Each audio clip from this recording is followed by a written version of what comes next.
মানবাজার মহকুমা এলাকার এক মহিলাকে হাসপাতালের মধ্যেই শ্লীলতাহানি করার অভিযোগে গ্রেপ্তার বান্দোয়ান ব্লক প্রাথমিক স্বাস্থ্য কেন্দ্রের এনআরসি বিভাগের কর্মী। ধৃতের নাম এনামুল হক। শনিবার বান্দোয়ান থানায় লিখিত অভিযোগ করেন নির্যাতিতা।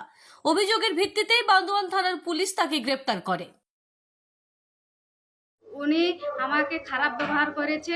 ওর রুমে ডাকিয়ে যেয়ে আমাকে পাতলা পায়খানার আমি ওষুধ খুঁজেছিলাম, দিয়ে ও আমাকে খারাপ ব্যবহার করেছে। দিয়ে বন্দে মাতরমের দিনেও আমাকে বন্দা দেওয়ার জন্যে তখনও খারাপ ব্যবহার করেছে। আমি তখন ওকে প্রতিবাদ করেছি, বলে আমি তো মা, আমি তো বাচ্চার জন্য এসেছি।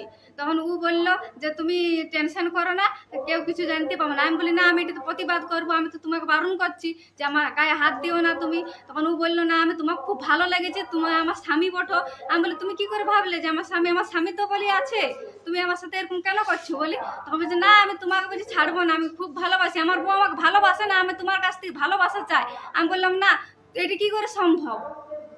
দিয়ে ওষুধ ওষুধ দিতে যায়, তারপরে আমাকে খারাপ ব্যবহার করেছে এবং খারাপ কিছু করেছিল। আমি জোর জবরদস্তি দেখাতে পারছিলাম, তখন ও আমাকে ছাড়ছিল না, মারার চেষ্টা করছিল, ধমকি দিচ্ছিল যে তুমি যদি বাইরে জানাও তাহলে তোমাকে মারে ফেলবো। ওই জন্য আমি দিদির আগে বলতে পারিনি।